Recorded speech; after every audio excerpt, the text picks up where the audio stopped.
Well, I had a request for this song, and I'm kind of amazed that somebody would have heard of it before I got here. But I'm very, very honored by that, and I'd like to sing it for Joe here. It's a song about a character.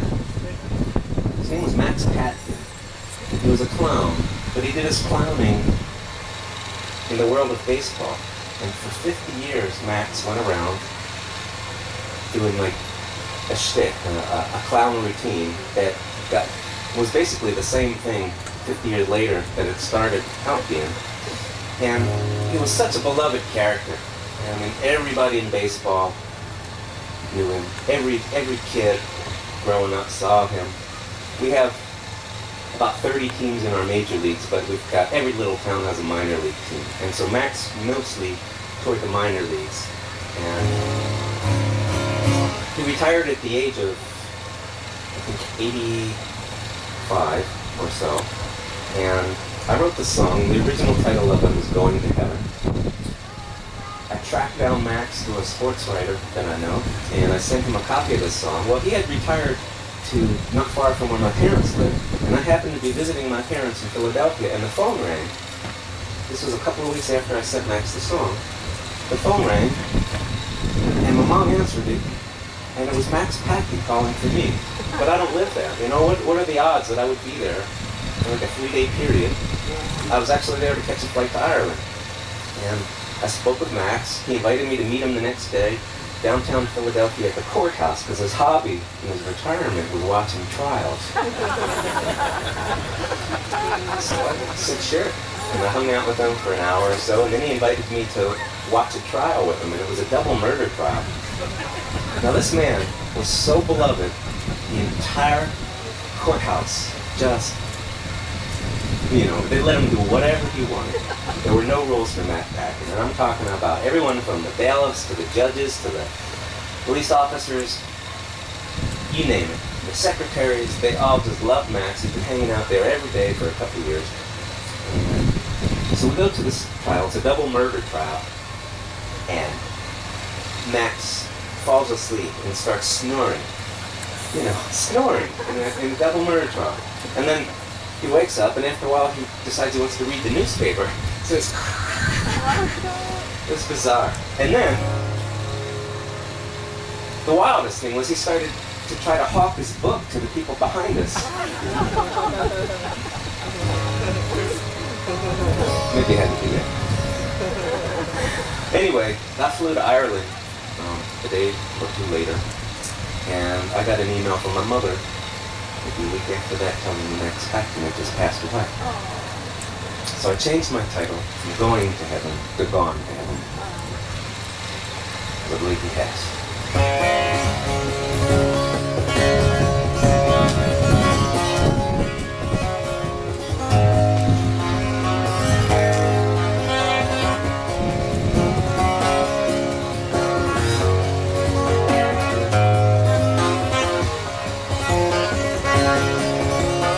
Uniform was baggy, and he had gigantic feet.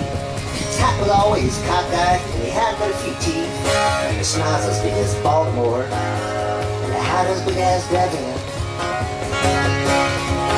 Max Patton made the children laugh, and for that he's gone to heaven.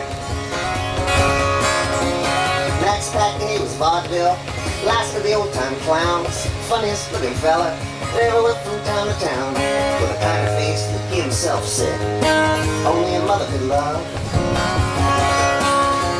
With his loosey limbs and his floppy leather glove. Max Patton worked 3 innings. They'd let him coach first base, call a meeting with the batter, and then kiss him on the face. Then he'd do his chicken walk, then his guys are bent.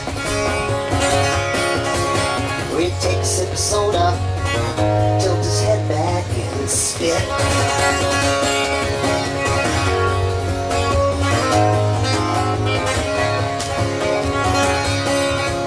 Well, Max would leave him howling, then be slumped upon the stool, with his back against the locker, filling the whirlpool, dirtied up and sweaty, down to his stocking feet.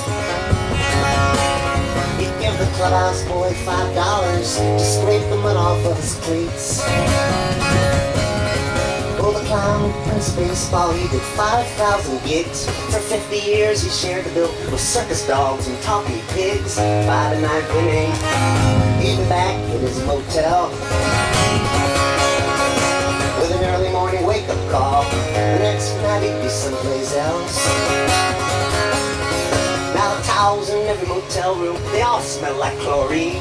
From the rookie leagues to AAA, and all points in between. And all those hotshot prospects, and they were big league bound. Well, he saw them on the way up, some on the way back down. To be a clown these days, you've got to have thick skin, a flask in your back pocket, or a bottle of aspirin. The drunk sometimes will get you, of a team that did not win. Well, it's tough to be a clown these days. You got to have thick skin.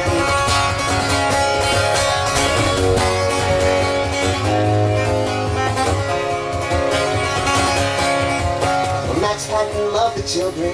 The children, they loved him. His body would fall apart sometimes and he'd patch it up for them. And he never, ever, not even one time, sold an autograph. Funny man, Max Patton. He made people laugh. But the times changed on Max Patkin. Along came rock and roll. But they blare it from the speakers now. If ever there's a lull, some guy in a chicken suit circling the bases with a corporate logo on his back and in one or two other places. So if there's a St. Peter, he's sitting by the gate. Probably saw Max play sometime. He wiped clean Max's slate. That corny old routine dated back to 1947.